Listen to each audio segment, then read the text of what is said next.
Un chasseur sachant chasser sans son chien est-il un bon chasseur ? La chasse, un Mais chasseur... tu fais quoi, là ? Là, je m'entraîne pour les prononciations pour mon intro. Un chasseur sachant chasser sans son chien... Allez, c'est clapé, silence et action. Mesdames, messieurs, bienvenue dans les portraits, et aujourd'hui, on va parler des sacheurs. Et merde.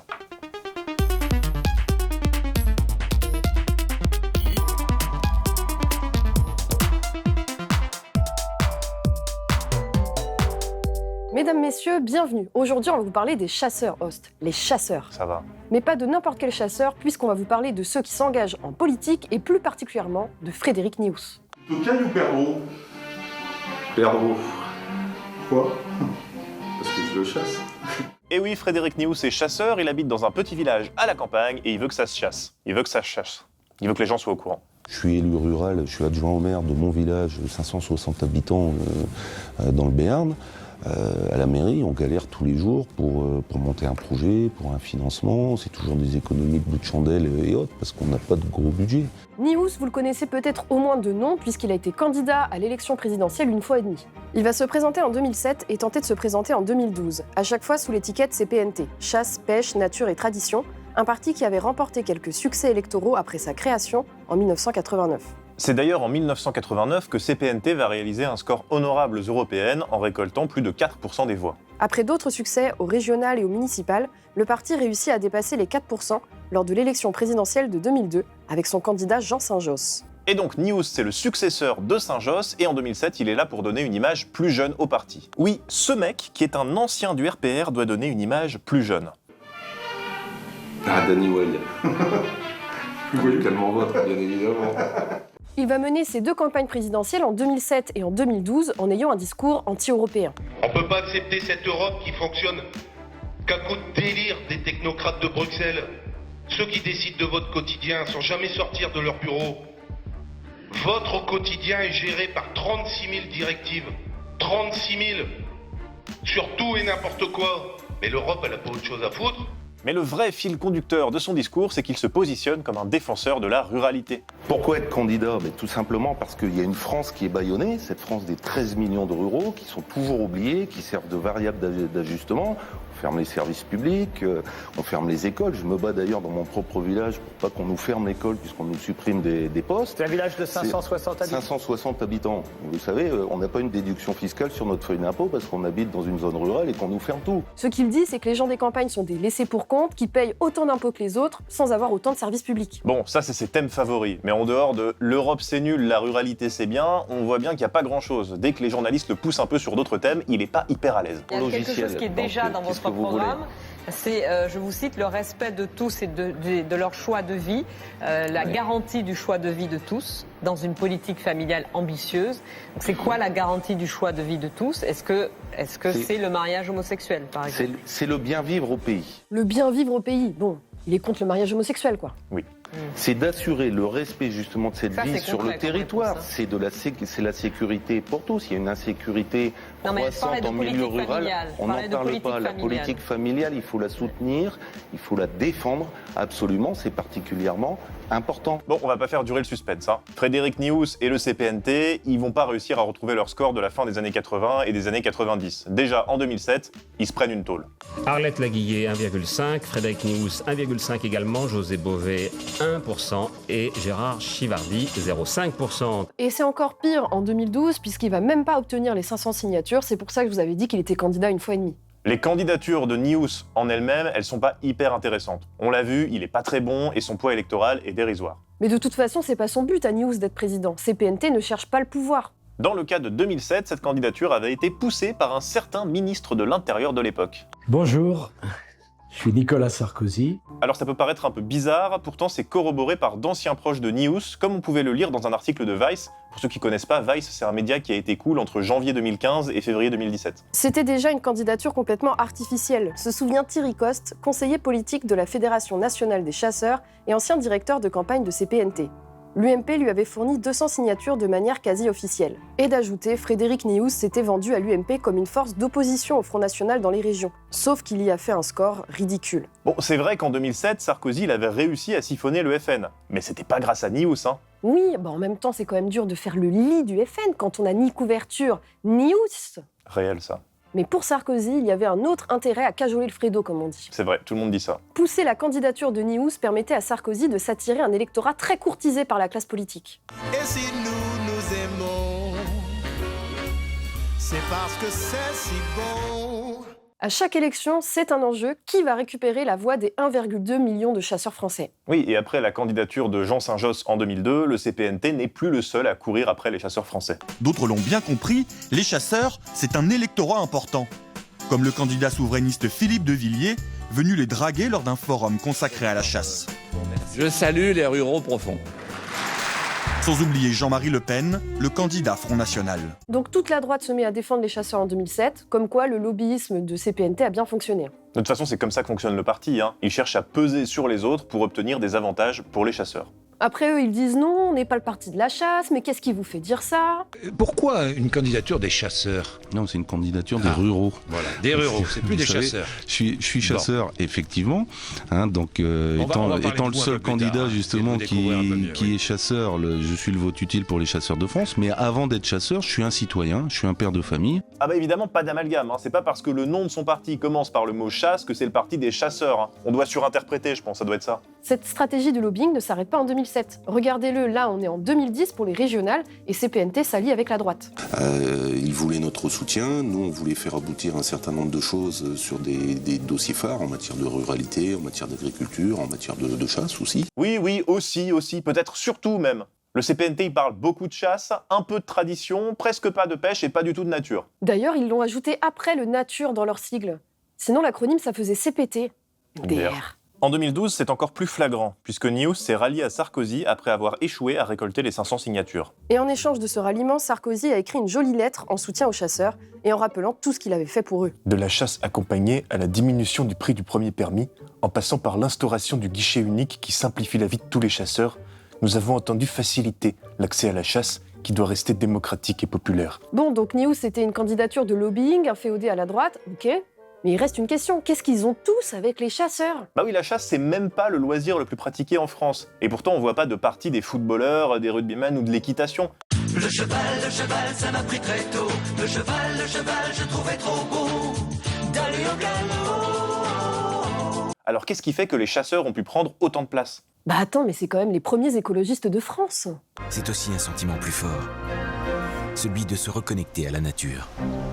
Mais ça, ce n'est pas en 30 secondes qu'on peut le ressentir. Derrière cette expression un peu marketing se cache une réalité. Les chasseurs sont très intégrés aux institutions de l'État français. Il y a par exemple des chasseurs qui sont représentés à l'ONF, vous savez, l'Office national des forêts. Autre exemple, les fédérations de chasseurs, dans la loi, elles ont 10% des sièges au conseil d'administration de l'Office français de la biodiversité. Dans son bouquin, avec cette affreuse couverture, Christophe Traini résume la place des chasseurs. L'ensemble des données atteste à quel point la gestion de la chasse s'appuya longtemps sur des concessions de prérogatives de puissance publique qui accordent aux structures associatives des chasseurs un quasi-monopole en matière de gestion de la faune sauvage. Donc la Fédération nationale des chasseurs est très intégrée dans les institutions françaises, ils le disent eux-mêmes sur leur site. Reconnue et inscrite depuis 2011 dans la liste limitée des associations agréées pour la protection de l'environnement, la Fédération nationale des chasseurs intervient au sein de nombreuses instances qui forment un écosystème pertinent sur des sujets aussi divers que la biodiversité, la chasse, la forêt, les aspects sanitaires de la faune sauvage, le développement durable et la transition écologique et enfin l'agriculture. Ils sont intégrés dans les institutions, donc ils connaissent les élus et ces élus sont même parfois chasseurs.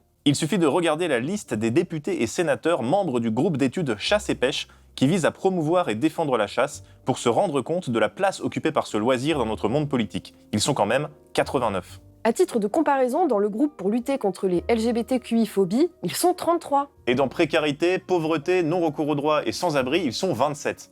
On voit les priorités, hein. Bon, ils sont très intégrés aux institutions, ils ont du poids, mais alors dans ce cas-là, pourquoi créer un parti? Ouais, et pourquoi se présenter aux élections? Bon, ils auraient pu continuer leur lobbying tranquillement, discrètement, en pesant sur les grands partis sans se mettre en avant, comme Uber avec Macron, par exemple. La raison, elle est assez simple. La création de CPNT à la fin des années 80 intervient à une époque où l'image de la chasse et des chasseurs est très dégradée pour la population française. Comme le dit Christophe Traini dans son livre à la couverture toujours aussi moche. Après avoir incarné dans la geste pagnolesque la gloire de mon père, l'adepte de la chasse est devenu en quelques décennies seulement le modèle du beauf, grotesque et coupable. Ainsi, le chasseur a dû apprendre à contempler, notamment dans les médias télévisuels, un ensemble d'images bien peu gratifiantes de sa pratique.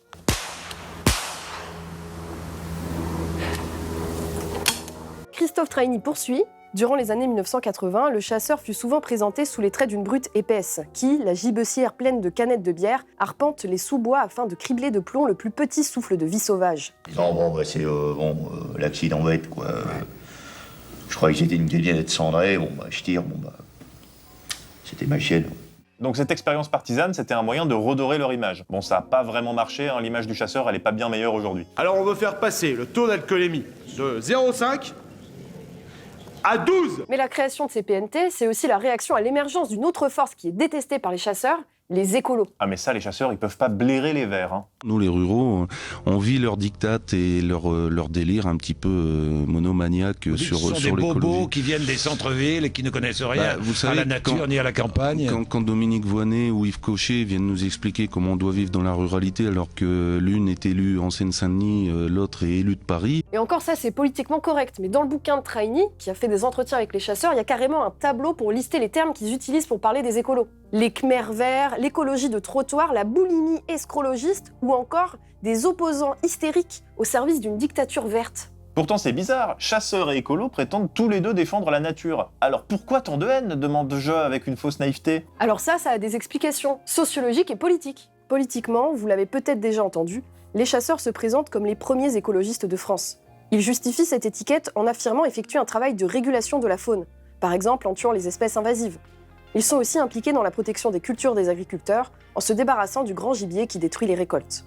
D'où dans leur discours l'opposition entre des écolos déconnectés et des chasseurs qui connaissent le terrain. Ça serait bien qu'ils mettent les pieds sur le terrain pour voir ce que c'est aussi que la vie au quotidien. Mais vous savez, les zones rurales de France n'ont pas vocation à devenir des réserves d'indiens ou des zoos à ciel ouvert. C'est un espace de vie pour 15 millions de Français, il faudrait pas l'oublier. Il parle de zoos ou de réserves et c'est pas la première fois. Écoutez ce qu'il dit en 2011 pour l'ouverture d'un parc dans les Bouches-du-Rhône. Écoutez, le parc des Calanques, pour moi, je suis résolument contre.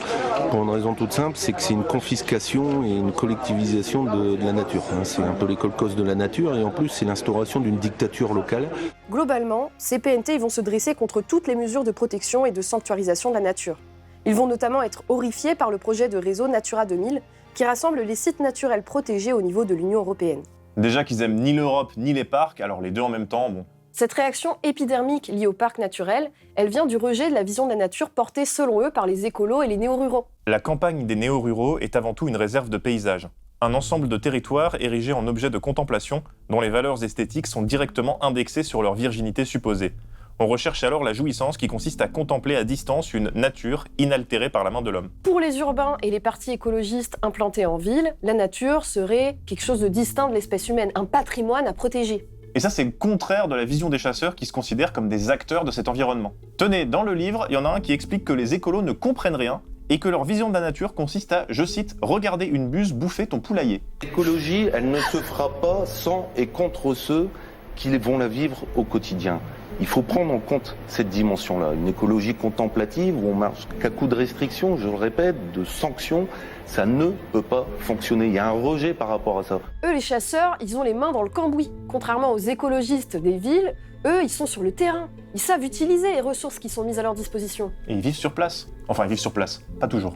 Oui, parce que les chasseurs, ils ont aussi une vision fantasmée de la ruralité, figurez-vous. Bien souvent, les chasseurs ne vivent ni à la campagne, ni dans les centres-villes, mais plutôt dans des lieux qui se sont urbanisés au fil du temps, à la périphérie de villes moyennes. Pensez à des banlieues pavillonnaires, par exemple. Cette réalité est résumée dans ce colloque de géographie. On peut émettre alors l'hypothèse plus précise que l'électeur chasseur exprime un vote de réflexe contre la ville dans un espace non urbain, mais néanmoins relativement proche des grandes concentrations urbaines, pouvant ainsi percevoir son environnement ou son mode de vie comme menacé. En gros, il y a une opposition entre des chasseurs qui habitaient avant à la campagne et qui se font rattraper par la ville, ça c'est l'urbanisation, et de l'autre côté, des gens qui habitaient avant en ville et qui se déplacent pour vivre à la campagne, c'est les néo-ruraux. Et ces deux groupes, ils ont tous les deux des visions opposées de la nature qui sont fantasmées. Mais on voit bien comment cette opposition elle peut se traduire en discours politique, avec cet enracinement, ces traditions, c'est même dans le nom du parti. Ouais, et de l'autre côté, on a des bobos déconnectés qui déménagent tout le temps, qui viennent des villes, qui n'ont pas d'ancrage local. C'est très mobilisateur comme discours, hein. D'ailleurs, le RN le tient un peu en y ajoutant une dimension raciale sur la culture menacée et avec plus de succès électoral.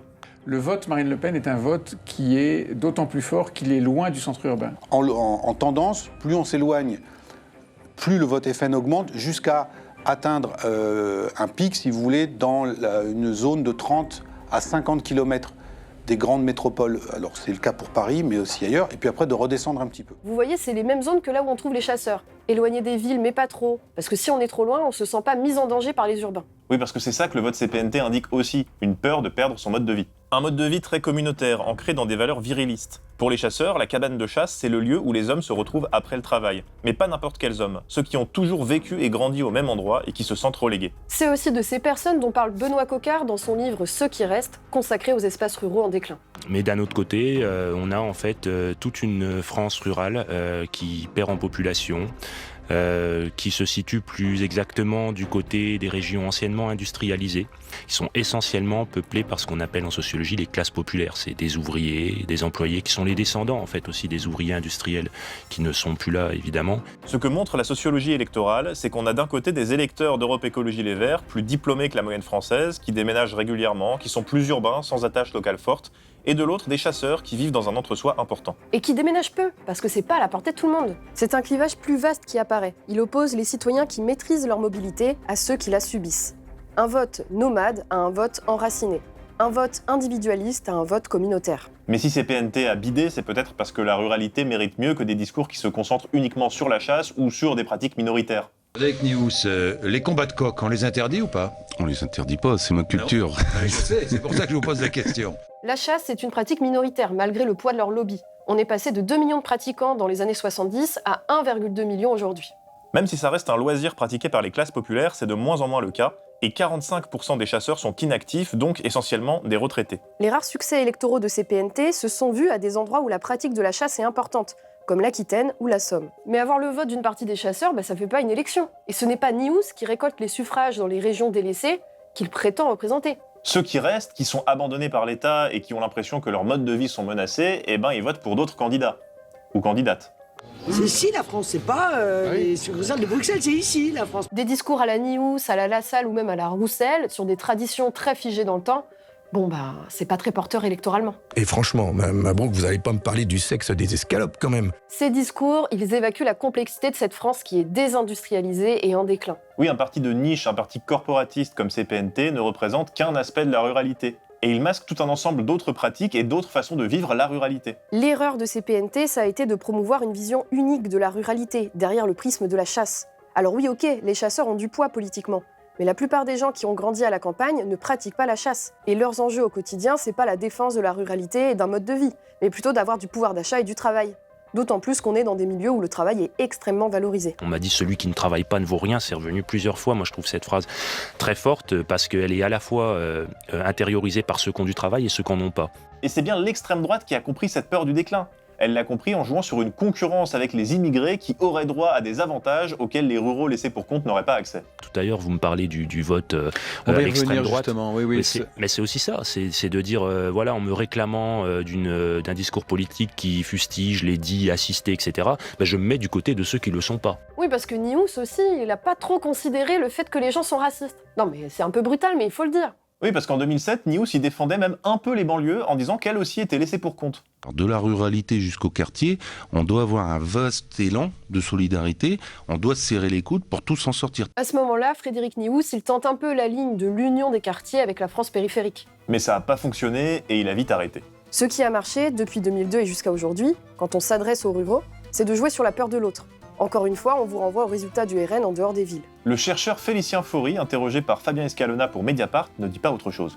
Pour le dire un peu brutalement, ce sont des personnes qui n'ont pas les ressources sociales à la hauteur de leur désir ségrégatif, de leur volonté de partager un entre-soi blanc.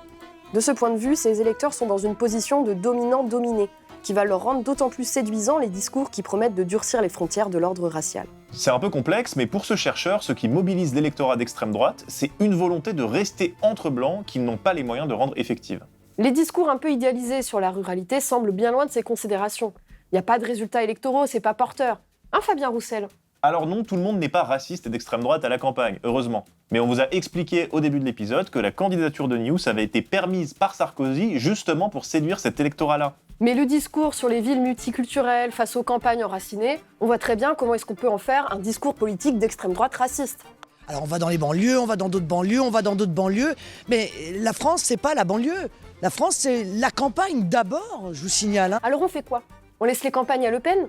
Non, il existe d'autres sons de cloche sur la ruralité. Le son de cloche, vous l'avez? Sur les vaches. Oui, il y a toujours eu des discours différents sur la ruralité. La question des périphéries, des laissés pour compte en dehors des villes ne se résume pas à des discours racistes ou à la défense des combats de coqs. Sur la question des services publics, du déclin industriel, la gauche essaye de s'en emparer, avec des gens comme Ruffin par exemple. Et surtout, des organisations comme la Confédération Paysanne, les Soulèvements de la Terre ou des personnes comme José Bové montrent qu'il est possible de tenir un discours écologiste, progressiste et porteur tout en vivant dans ces espaces qui sont effectivement bien trop souvent méprisés par les milieux parisiens. Que vous soyez en ville ou à la campagne, que vous soyez un chasseur et que vous détestiez les bobos qui viennent boire des IPA dans vos villages ou que vous détestiez les chasseurs qui viennent boire des 1664 dans vos forêts, eh bien vous pouvez toujours vous abonner à Blast pour nous soutenir parce qu'on est un média indépendant. Et nous on se retrouve le mois prochain pour un nouveau portrait. D'ici là, n'hésitez pas à suivre la chaîne.